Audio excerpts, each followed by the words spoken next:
from CMAR in Des Moines, and then Seth Welch and Aiden from the Recovery High School. So I'll leave it to you all to introduce yourself with Dr. Zavala going first. Hi, good afternoon, everyone. So I'm Dr. Jasmin Zavala. I'm an adolescent medicine specialist and then also the director of our CMAR Adolescent Medical Clinic. Um, so I'm going to talk a little bit about adolescent substance use and about our model. Our model here in our clinic is a risk reduction approach. I imagine you all have had an opportunity to talk about this today. So our clinic actually opened in 2018, doing full subspecialty care for adolescents. And so I always tell people, think about it as a primary care doctor who took 3 more years of schooling to figure out how to work with teens and all the things that happen during the teen and young adult time period. And we weren't initially doing substance use treatment beyond what's called SBIRT, so screening, brief intervention, and then referral to treatment. But in 2019, we had a group of parents who asked us to start doing more than that in our care. And that was really guided by the fact that our families felt like there wasn't a place that they could go where their kids and they themselves were seeing providers that looked like them and spoke the same language that that they do. So we decided, sure, the CMAR way is to really identify what community needs are and then figure out how to fulfill those community needs. So as a clinic, we did additional training. And in 2019, we were able to start providing those services. Then, of course, in 2020, COVID happened. But that was also around the same time that we were starting to see a need for providing services beyond just general substance use treatment, but really focused also on opioid use disorder. And so we decided to look at what was being done across the nation, with the East Coast being really the lead in providing this type of services for adolescents, specifically people under the age of 18. And so in 2021, we were able to finally start a program that focused on medications for opioid use disorder in collaboration with counseling and wraparound services, where we'll be able to provide primary care services, other subspecialty care, and mental health, behavioral health services. And so our clinic, since opening up for those services, has been able to provide services for medications for opioid use disorder for over 50 youth. Our age range says 13 to 21, but we focus predominantly on less than our youth under the age of 18, because there are other programs that are able to offer the same services for youth 18 and older. The majority of our patient population identify as BIPOC and are at or below the February poverty level. Also, our main referral source is our residential facilities that offer residential support for substance use disorders. And we are lucky in the sense that the vast majority of our patient population does engage in substance use counseling and or peer groups, and also has a parent, guardian, or an adult support team member who can be have an active role in their care. And so that's just a little bit, and if you've all covered this, I apologize for the redundancy, but why do we see substance use in general during adolescence? So adolescence, there's early adolescence where a teen's trying to kind of identify with who they are, middle adolescence where the teen's trying to take ownership of who they are, and then late adolescence where the teen has identified who they are and is trying to kind of come into that adulthood. And during that time period is also where we see adolescents having increased curiosity for a number of things. And that also times with when substance use may start to develop. The challenge with this time period is that substance use is developing at a time when adolescent brain, the neurons are still pruning and they're trying to figure out who they are, and they're maybe trying to manage things like anxiety, depression, impulsivity. And so it's not uncommon that adolescents may try to use a particular substance, and then unfortunately that can lead into self-medication and or using multiple substances. And so I have a graph over here, I guess you won't be able to see my mouse, but there's a graph that talks about, that shows the percentage or the prevalence of adolescents that use multiple substances. And you can see that use or misuse of two or more substances is a little over 30%. That it's a slightly under that percentage for alcohol and marijuana use, and then does drop down quite a bit when you look at alcohol use, and prescription opioid misuse is almost equivalent when you look at marijuana use with prescription opioid use, as well as alcohol, marijuana use, and prescription opioid use. The challenge with all of this, and why our clinic even started to do this care, is because even though the numbers of overall opiate use aren't really high, places where youth can go to provide wraparound services and offer medications for opioid use disorder is really quite limited. And even when you look across the country, a study that was done in 2018 found that around 6 to 9% of adolescents who were using opiates went on to develop opioid use disorder within 6 to 12 months. I will say that in the past year, we've seen that change to being within about 3 months, give or take a month or two. So that's changed quite a bit. And we've seen that change with the type of opiates that adolescents are using, with fentanyl just being significantly more addictive. This is further complicated by the fact that when an adolescent does actually seek substance use services, they aren't always offered medications for opioid use disorder. And we see this disparity even further felt amongst our BIPOC adolescents. And the challenge with that is that when you look at studies long-term, retention in a program, reduced risk for overdose and or relapse is much higher in abstinence-only programs. Next slide. So this kind of further reiterates what I had talked about. The American Academy of Pediatrics actually did a call out on this, saying that we really need to start offering appropriate services for adolescents who have opioid use disorder. And if you can go to the next slide. But the problem is there aren't a lot of places that adolescents can go, and there's not a lot of providers that will do this for youth under the age of 18. The reason for that is that most people weren't trained to do this. So most pediatricians, including myself when I was in my pediatrics training, were not trained on how to provide medications for opioid use disorder or medications for substance use disorders. And then even subspecialty training programs, including the one that I had trained at, were not offering these trainings as well. So if the trainees aren't being trained in how to provide these services, when you go out into practice on your own, you're less likely to then offer these services. And when you look at adult addiction subspecialty programs, those have historically focused on adults. And so when somebody's been trained in only being able to do this for adults, they're less likely to then prescribe for anyone under the age of 18. Waiver X is something that has been eliminated, but Waiver X basically was around saying that you couldn't prescribe unless you had done some additional training. And this scared a lot of people into feeling like maybe they weren't equipped to provide it, or maybe they shouldn't be prescribing medications.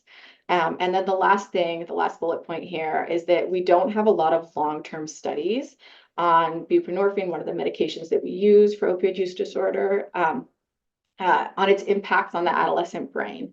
But what we do know, and this is the latter part of that sentence that I think is really the key here, is that chronic opioid use does have a significant increased risk for morbidity and mortality amongst our adolescents. And that risk is as high as overdose and death.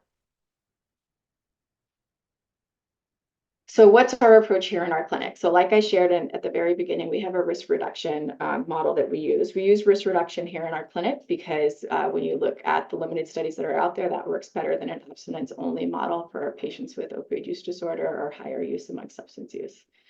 We screen for all types of substances that an adolescent may use. And then we want to know the reason for use. If we don't identify the reason for why an adolescent's using, we could offer every medication you can think of, but we're missing the point, right? And we're missing treating the reason that can lead towards a relapse for an adolescent. And then we want to know what are the behaviors around use and during use so that we can provide all the services that an adolescent may benefit from, and that we're also screening for all the things that may be impacting the adolescent. We evaluate for co-occurring diagnoses. Pretty much, I can't say 100%, but I can say almost 100% of our youth who are using have a co-occurring diagnosis of either anxiety, depression, PTSD, and or eating disorders. We avoid abstinence-only language in our clinic. We avoid scare tactics. We always make sure, regardless of the substance that an adolescent's using, that we prescribe Narcan. And then we offer medication management when it's applicable.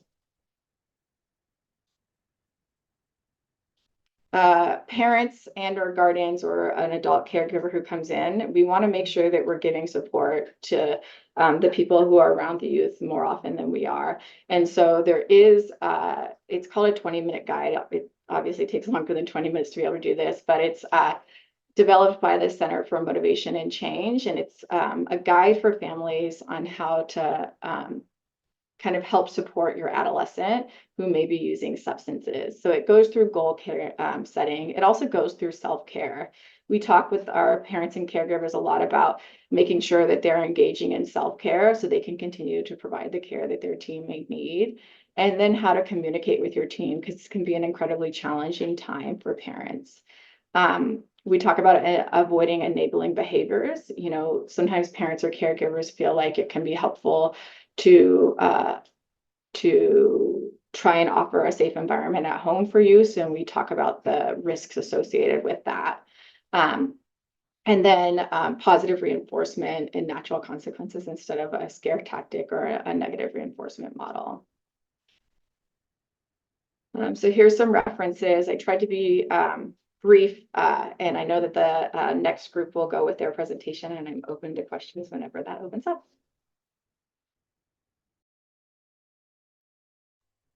Thank you. And yeah, now we're ready to hear from Recovery High School.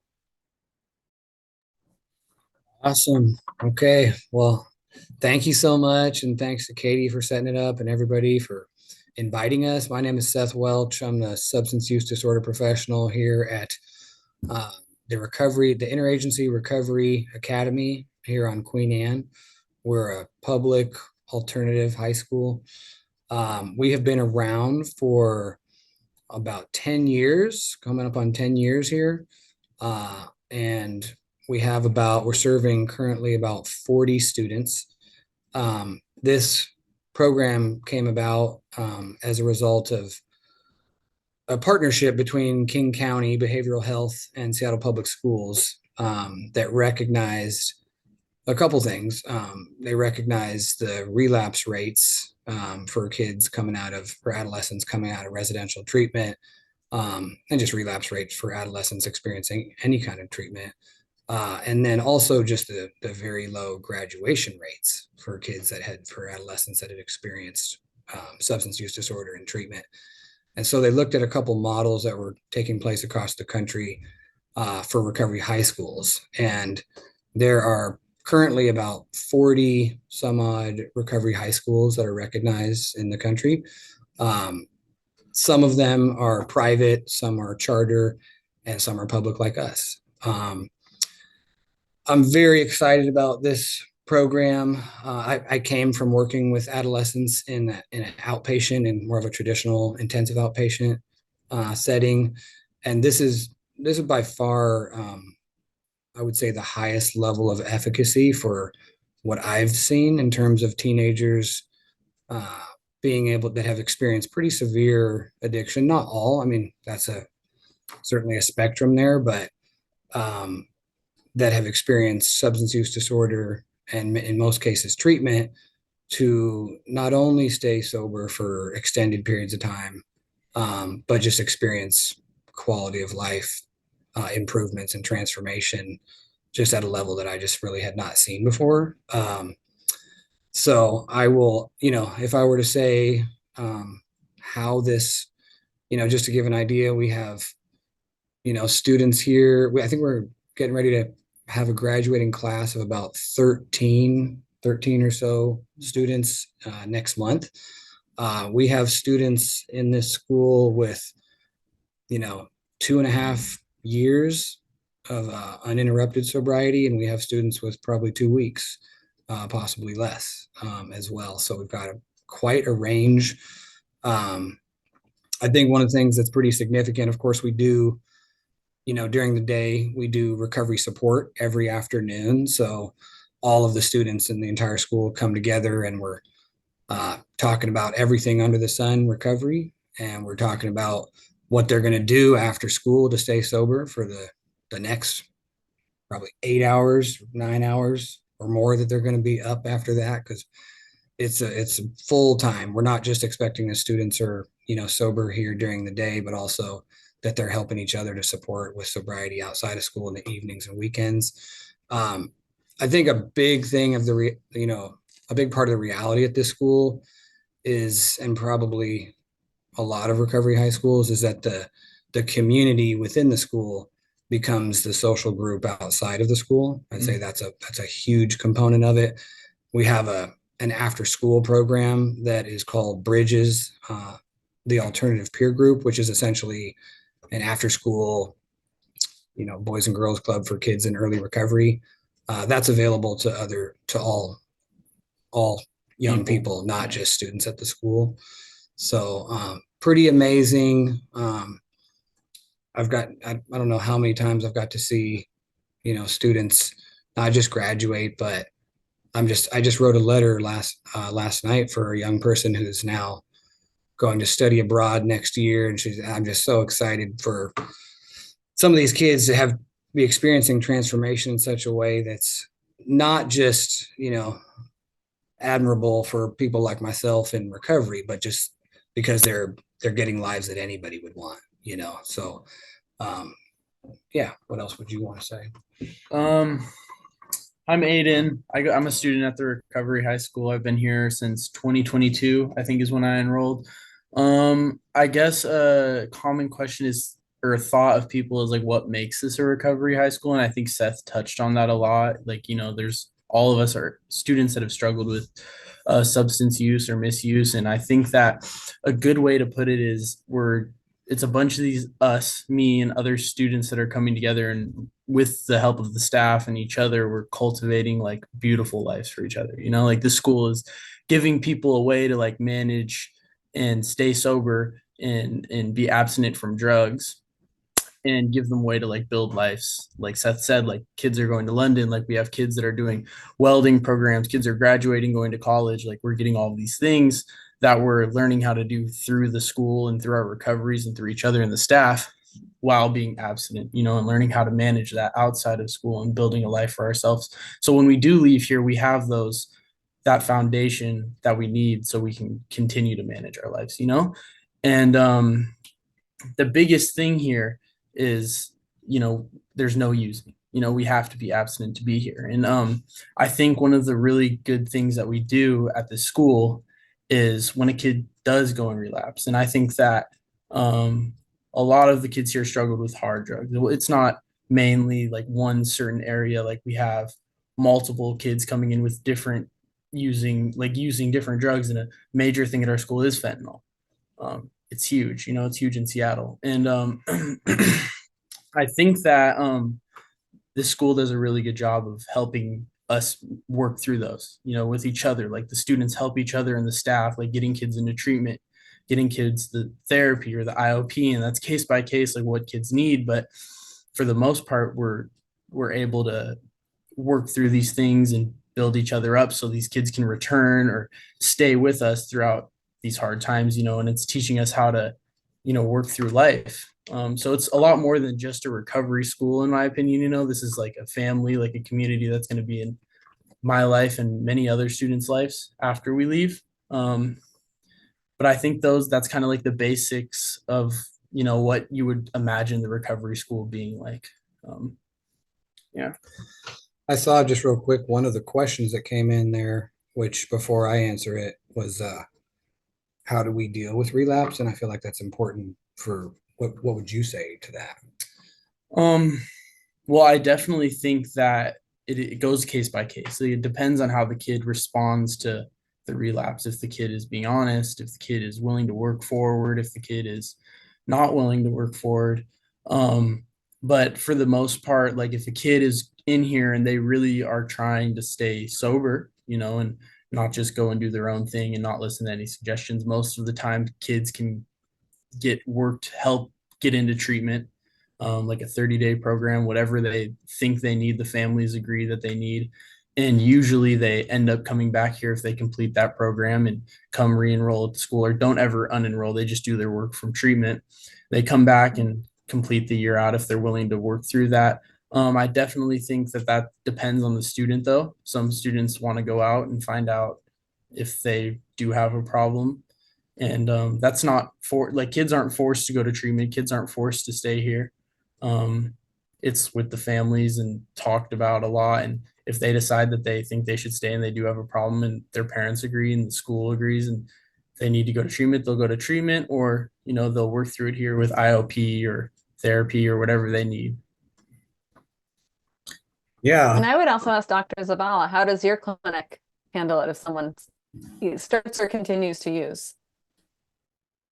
Yeah, I mean, our clinic approach is always just really identifying the why, right? So what is it that led towards that, and seeing if we can provide support around the why. Sometimes it's that there's additional trauma that happens. Sometimes there's housing insecurity for its insecurity. I think that you know, it just depends on what the situation is. We never kick a kid out of our program. Our kids know that. We will recommend higher level of care. And sometimes families or patients aren't ready to do that, but we want to make sure that we're continuing to provide at least the wraparound services and the interdisciplinary support. I think the next question also in the chat can work with both of you. Do you collaborate with court programs like a diversion program? Yeah. Well, I wanted to say one thing on the question about relapse. I think, one of the realities here is that there's safety concerns, right? So I think when you look at each individual situation, what I believe kind of equity is to look at, like for example, I'm a person in long-term recovery, and when I was a teenager and I went back to using, or even when I was in relapse, I was a person that was like very much actively trying to, or at least maybe not even trying to, but the way addiction was expressed for me was to bring down other people. Like I try to bring people into my use. So I was somebody that wouldn't have been able to be here while I was doing that, right? I would have needed a higher level of care. So that is always for us, going to a higher level of care is a quick way back into the school. And then we're able to, in many cases, kids are able to get other additional supports, like an intensive outpatient, or maybe a PHP program where they can get support and stay at the school at that time. Mainly what we're looking to distinguish is somebody in relapse, or have they returned to active use? And then what is your goal with that? If your goal is to get back on track, and you want to stay sober, then we want to work with you. And we also want to honor your autonomy to say, I want to go try to manage this. But what we are not is a school where we're saying drug use is okay or that active use is okay. And what we've seen over 10 years is that the student body has shown that it is realistic for kids to stay fully sober. So and we do we've definitely got some kids right now and almost all the time on probation, in different programs. So yeah, we definitely, interagency is very familiar with, working with the courts and stuff like that. So that's not rare. And Dr. Zavala, do you ever work with court programs like diversion? Yeah, we do quite a bit. And I think that, those were developed in regards to equity, especially as we're seeing more BIPOC youth enter detention facilities and having long-term consequences of that. And then once you're in the system, staying in the system. And so we've had some positive relationships. That's great. We have a question in the Q&A. I think we'll have Seth answer this one first. What coping strategies do you learn that help you stay strong in your recovery, or what have you found most helpful at the recovery school? That sounds like you. Go ahead. Oh yeah, sorry, Aiden. I was reading Seth, but I meant Aiden. Sorry. Um, well, I think that everybody deals with things differently, but some of the things that I've learned is like picking up the phone. Like I have a very, very strong, like Seth was saying, like it's the community about the school, like the student body and like the staff. Like I'm very quick to pick up the phone when I'm struggling and talking to people. Um, talking to people when I'm like having a hard time. Like that's one of my biggest things is getting it off my chest instead of just holding it in. And the school is definitely very supportive of that, like being that our staff and all of our students are dealing with the same thing that I would be dealing with on like a day-to-day basis, so they can understand on a different level than what a public school would, or like some treatments would that don't have like staff that are in recovery. I also think like I said, everybody's different, but like a lot of like I've been playing sports my whole life. So it definitely got me back into like doing physical activities, like enabling me to like go and play basketball or do something like with somebody, like go ride the quads or like go snowboarding. And like with like because I'm like allowed to do that and I'm into that again and I can actually like do that without having to worry about drugs, like I have this community that will also go and do it with me. So like a lot of it is being around people and talking to people for me, and I think that's different for everybody. But I also attend a 12-step program that I go to, and that's a very big thing in my recovery. Is I go to meetings regularly, and I have somebody that sponsors me that I can pick up the phone. And you're on track. Thank you. And yeah, so it's just talking to people, my program, like working my 12-step program, doing my steps, calling my sponsor, picking up the phone, and like being active in my program of recovery. And that's what the school's taught me. And I have one sort of, before I dive back into the Q&A, you've talked a lot about reasons that people are using drugs, especially fentanyl. What are the reasons that you're hearing from people? I guess I'll ask Dr. Zavala first and then bounce it back to Seth and Aiden. So what are young people saying about why they're using fentanyl? I think the challenging reality of where we're at is sometimes some of our youth, it's easier for them to access fentanyl than it is other things, unfortunately. And some of our youth have experienced pretty severe trauma, and they're just trying to kind of drown out some of their experiences they have.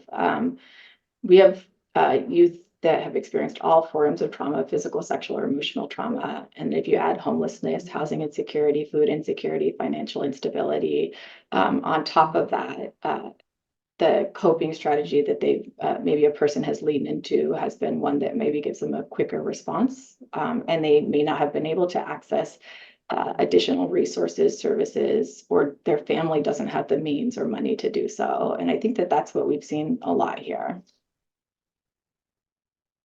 Thank you. You want to say? Yeah, I mean, like Dr. Zavala said, I think that covers a lot. Certainly, I mean, to give an idea, our population right now, our student body is probably easily 90% at least co-occurring disorders, and at least that much with pretty high ACEs scores, for sure. And then I also think, like, while that's easily the strong majority, a great deal of trauma and co-occurring mental health, I also think there's students that just got into a lot of use through partying and stuff like that.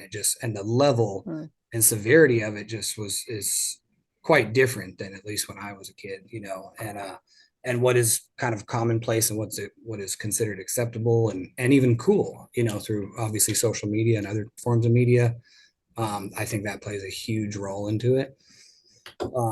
Yeah. Yeah, I think Seth said that said that pretty good. Like just through social media and just partying and co-occurring with everything. But I think that like what he said about it being cool, like I think it's so normalized in our city to like go out and use and like try new things. And then like with fentanyl, it's like a regular thing. You can find it almost anywhere in the city. It's pretty It's a normal thing. And it shouldn't be normal. I think definitely a lot of trauma and anxiety is played a big part in people's use. There's no doubt about that. And I think, a lot of people just, at least in my experience with meeting people and my own experience, you get into it young and then it ends up blooming into this thing that it should have never turned into, because it wasn't nipped in the butt when it started. So I think it's just it's different for everybody, but I think it's almost the same. You know what I mean, in a sense.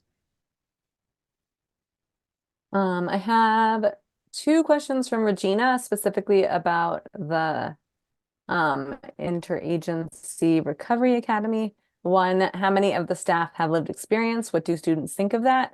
And then can the academy, oh, my other question was about sports. Can the academy help facilitate that for students? Are sports useful for recovery for students? So do staff have lived experience? Are you able to facilitate access to sports? Yeah, we have, I guess right now, two staff, well, including myself, one other staff member with lived experience, and that's, I guess, that considers that we have like about 6 on-site staff. So a third, I guess, and that does fluctuate. We've at times we've had, I think that probably for the last couple of years we've had about half. I think that's like a nice goal. Um, I mean, well, I should say my actual goal that I believe in probably more than anything is to get these kids to all, well, some of them that want to actually work here. I think that's the way that something like this will really truly succeed and thrive, and maybe even the only way, to have huge involvement from the graduates, which we do have.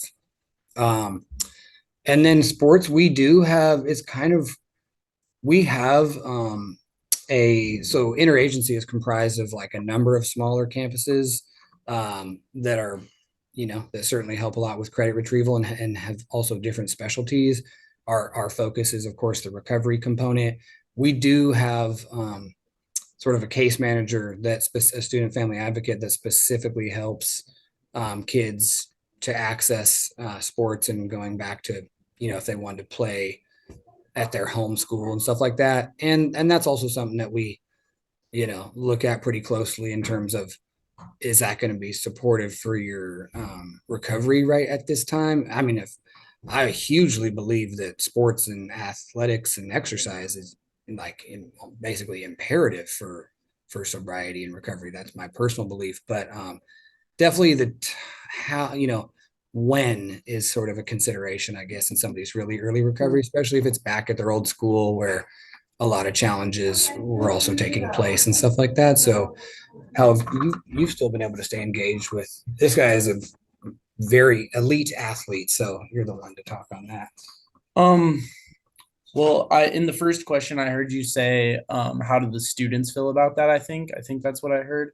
And at least in my experience, and I know like I have my little sister who's also in recovery who goes here, and other students I'm sure agree with me. I'm almost 100% positive that other students agree with me. I think that having staff on campus that have gone through what we've gone through is like, the school wouldn't run the right way without it. Like it definitely has helped my recovery tremendously compared to if I just had all people that had never experienced this. You know what I mean? Like I call Seth on a regular basis to ask for advice about things. If I should do this, if I shouldn't do this, like, what do you think about this? Like this, I don't know, having people that have experienced what I've experienced and are living the life that I want to live is definitely a very important piece of this school to me and to other people.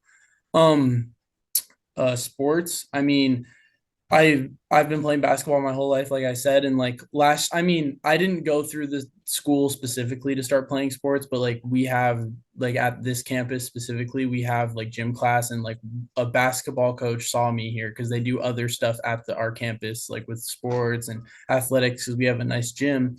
And like I started playing basketball again for the first time in 2 years for a very good team just from like playing in the gym here. And like it's definitely like very supported. Like I've got to go on like tons of really cool stuff with the community here. Like I just went a few weeks ago, I went quadding, which I mean isn't really athletics, but like that's to me, it takes some strength to go and do that. Like, you got to be ready to go and do that. And then like snowboarding, like I've got to do that with people that I have met through here and people that I've met through just this program. And so I think that in my experience, like sports and like recreational activities has been very important to my recovery. For my first year, I think I worked out like 4 times a week, and that, I think it's very important. Athletics are.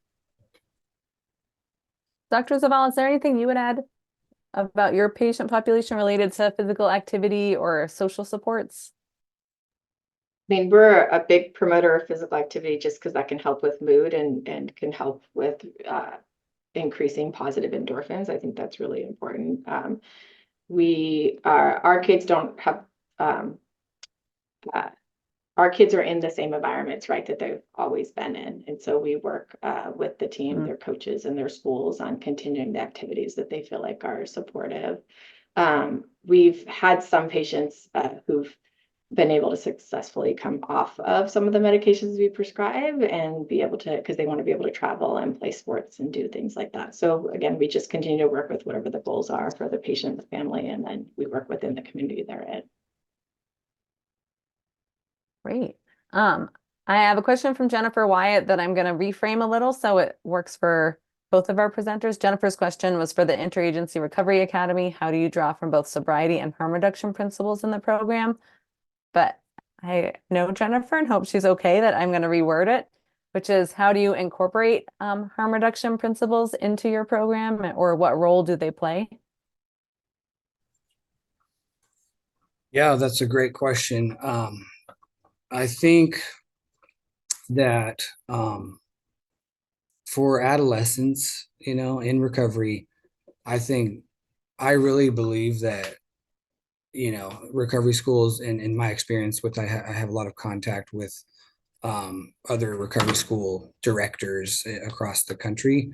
I think that when done well, that recovery schools are kind of the perfect intersection between, an abstinence expectation and goal within harm reduction practices and flexibility, like was mentioned a lot in the last panel, and then also prevention. So I'd say an example of one way that we do that is certainly around the relapse situation, right? Like each situation is just different, right? Like we've had some kids experience no relapses. We've had some kids experience countless relapses, and we're in a pretty good position to help kids access, additional recovery supports. So we're able to help them probably triage quite a bit better, so that they're except for in very rare cases, there is almost no kicking out. Like there's kids choosing to leave, or for sure, if you've been in active use, you return to active use, and you start bringing other kids into it, and then refuse to go to a higher level of care, we might have to. That's a safety consideration, right? But like I would say, probably one of the biggest things is it's so individualized, and for I guess one of the things that we do that I think is very in line with harm reduction practices is, and I think we might be one of the only recovery schools doing this, where we actually don't. We have a hope that kids are going to come in with a sobriety date that they know, but that's not always the case. I mean, we definitely have had, I don't even know how many kids have come this year, and their sober date is today, like that's the reality of what has taken place. And that does provide some, safety concerns sometimes, right? But we did away with a 30-day requirement that we adopted that from some other recovery schools in other places. And you just recognize that's not really fair or realistic. Like a lot of kids won't even get 30 days unless they're in an environment like this, and not every kid's ready to go off to inpatient, nor is their family necessarily supportive of that, whether that for many reasons. So I think the beauty of that is that ethically I can stand, and hopefully this doesn't come at the expense of too much safety, I guess, but ethically, I can stand behind bringing in, a few kids at any given time with little to no sobriety, but with the intention, with the verbal commitment, right? That like, yes, that you recognize this, that what we're doing here is full sobriety. That's the expectation. You're going to try your very best.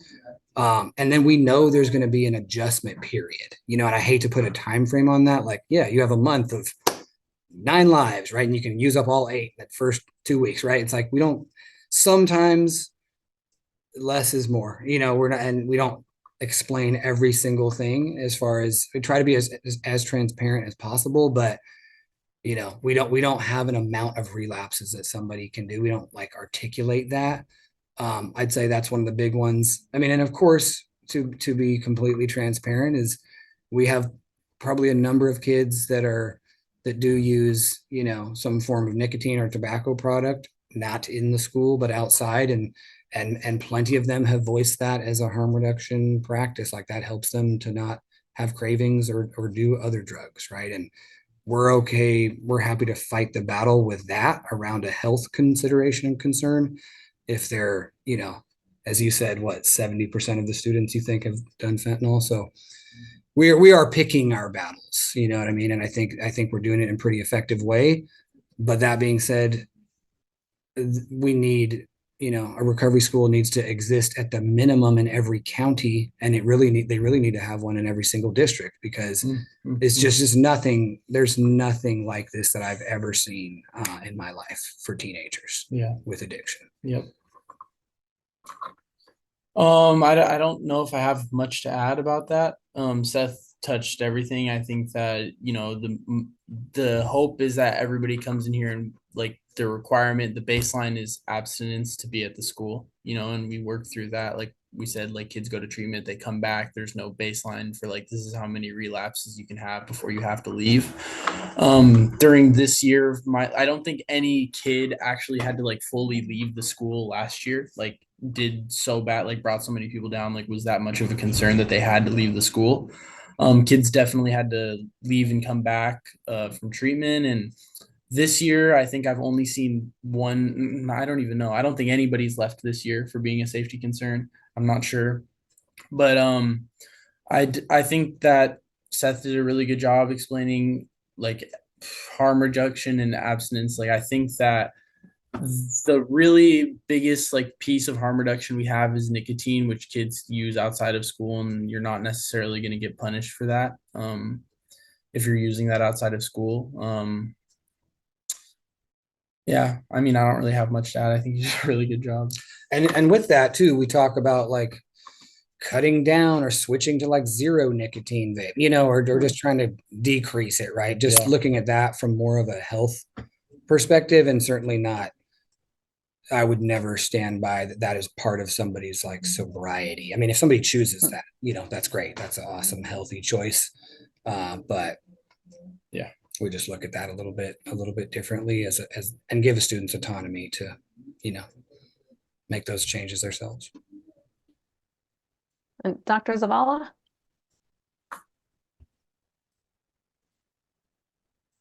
Can you repeat the question? I think it's been a little while.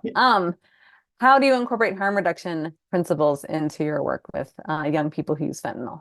Well, that is the model we use. So we use a complete harm reduction model in our patient population. And so I think part of that is, again, the not just screening and referral, but identifying the why. And then we work towards what's going to kill our patient first, and having that be our focus, and then kind of going from there piece by piece. And I have a related question. I'm going to do these a little out of order. Allie Lennox asks, what perceptions do youth and adolescents have around the medications for opioid use disorder? How do you handle conversations about medications for opioid use disorder when there is resistance from the youth and or their guardian? How do you go first, Dr. Zavala? Okay. Yeah, sorry, I'm looking at you, but you can't tell. Yeah, in my brain, I thought you were looking at me too. There's a lot of stigma around that, actually. There's a lot of stigma around that amongst the substance use community. I would say that almost all of the residential programs in Washington do not offer MOUD. And across the nation, when they looked at that, that's when they talk about relapse rates, graduation rates, and return to use. That's one of the things that they looked at, is that, full treatment for what somebody's experiencing isn't necessarily always offered. When it is offered, they have noticed a reduction in relapse rates, a reduction in uh, um, running from a residential program. And so I think, what you're hearing from us today is two very different options for models of care. And there is not one option that's going to fit every single person, and it needs to be individualized. And so it's not uncommon that I have families come in and one person's like, I, experienced addiction myself, and I was able to do it with an abstinence only model. And another person in the same family will say that I experienced addiction myself, and I was not able to do it in an abstinence only model. And so we experience both perspectives here in our clinic when someone comes in, and we talk about the stigma associated with it. And some of our youth want to come off because they don't want anybody to know that they're on medication. And so, I think our role here is to say, here's the different options that are available. Here's what we know about the different options that are available.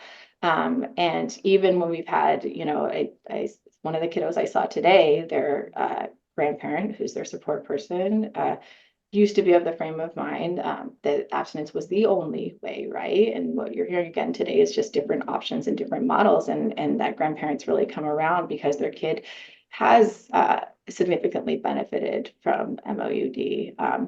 The other thing I would say is that it's almost unanimous that when we talk to a teen about MOUD, they want to know when they can come off.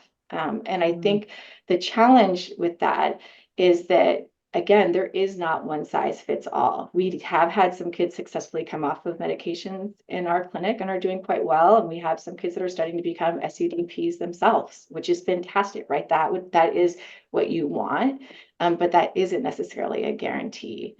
And so I think being open and honest about what the options are that are available for people, and then also being open and honest about what the limitations are for the options that are available. And I'm curious sort of what the perceptions are around medications at the recovery high school, and if there are youth who are on buprenorphine or methadone might be less likely, or even naltrexone. Yeah. What do you think the perceptions are? Well, I think that a lot of kids that have been on opiates and fentanyl, I think that a lot of kids, maybe not a lot, but a few kids that I've known have definitely used medication to come off of hard drugs. There's a few probably right now that are on Suboxone or methadone. And I think that it's really beneficial to some kids. And I think there's some kids that really don't want to be on medication. I was a user of fentanyl, and I didn't use any medication when I was coming off of anything. So personally, in my opinion, I don't like being on medication, but I think that there's tons of students that can benefit from that tremendously. And I think that everybody recognizes that. And that's not really a deterrent for anybody. I think that I think everybody sees it, and students that see other kids on medication, everybody understands, and I think everybody knows it's beneficial in some cases for certain people that really do need it. I mean, I've never heard a negative conversation. I think that a lot of kids do want to get off of it as soon as they can. But I think I've never really heard a big you should never use medication to come off or anything like that. I think that people realize that this can in cases it can be very beneficial. Yeah. I mean, I think all the time.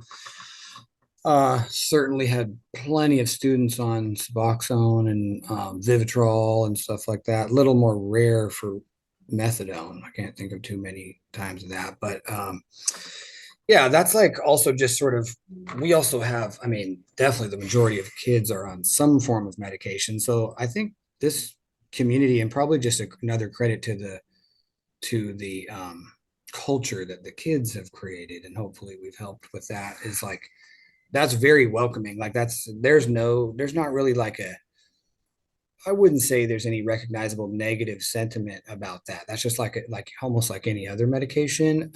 Now, certainly, I think a little more, critical thinking conversations about the effects of certain medication are helpful if somebody's on a high dose, and sometimes you have kids that are falling asleep, that kind of stuff, and then you just want to kind of help some kids to understand, as that doesn't necessarily mean that they're high, or that kind of stuff.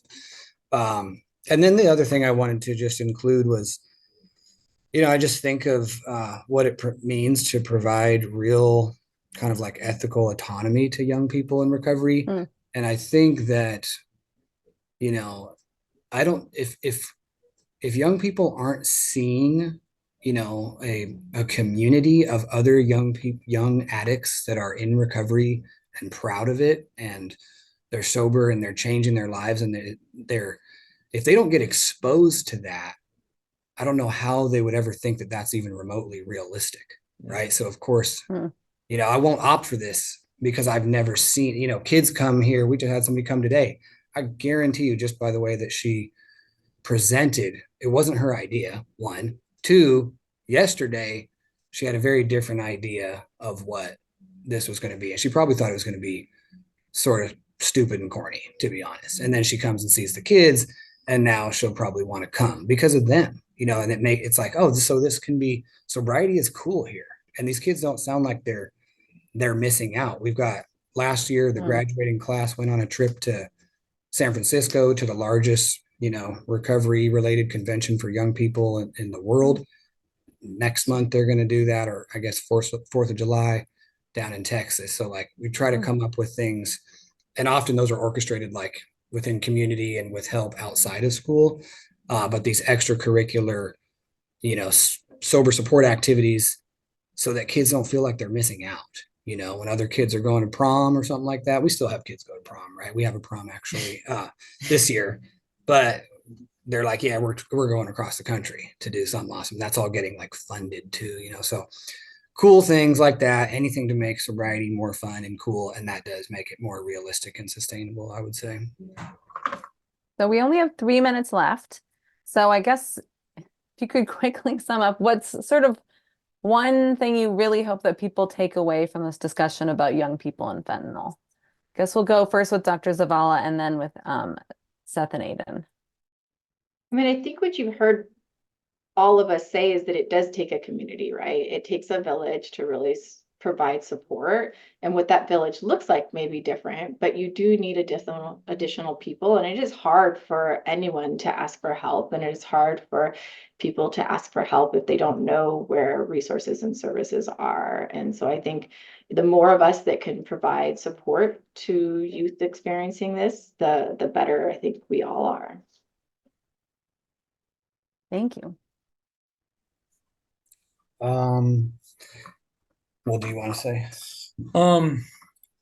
I think that the biggest thing is spreading, like more awareness needs to be spread throughout our state and other states for youth that need help with drug misuse disorder. Like kids need help, and we need more resources everywhere. It's not just us over here that need more resources. This resource needs to be spread to every county and every district so everybody can get the same help. And it's all about community, and like building it and getting stronger, and letting people know where that community is. I think that's it. Oregon just passed legislation to open up a total of 9 recovery high schools throughout their state. So they're recognizing the crucial need for these, and I'm wondering what we're missing, and perhaps we can follow in their footsteps. We absolutely, recovery high schools are harm reduction, their abstinence, and their prevention, and we need one in every single district. And if we don't have that, more and more lives will be lost. And I think it's one really, not the only way, certainly, like as Dr. Zavala said, but it's one really big way to make a huge impact on that, not just for the kids that attend, but I would say there's easily been more people affected in their own sobriety, outside of the school that never even attended than actual students than the several hundred students that have come, so it just has a huge impact on the community at large. So that's what I'd say. Thank you so much. I learned a lot about these different programs, and what I really hear is it both takes a community and requires an individual approach. and that there's a lot more needed of all the kinds of work that you do. And there were a few questions I didn't get to, but I will make sure that we follow up. Most of them were about the school, so we'll follow up and get answers to people. But I wanted to make sure we got some of those broad questions done. And then I'm going to hand it over to Katie to wrap us up. This was our last panel. I just want to say thanks so much to Seth and Aiden and Jasmin for being with us this afternoon. Really appreciate it. Thanks so much, Allison, and thank you to all of our panel members today. We had a really awesome day full of great information, and I hope that this energizes all of you today to connect more with folks in your own community, to build partnerships, and really to walk away with new ideas on how to not only improve services at your own organization, but how to better meet the needs of folks who are using drugs in your community as a whole. So I just want to say thank you again. I really appreciate everyone taking time out of their day to be here. And then as a follow-up, the recording will go out sometime most likely next week if you missed any of the sessions that we had today. So thank you again, and I hope everybody has a great day today. And thanks to Katie for being a great MC, and to our planning committee and HCA. Thanks so much, everyone.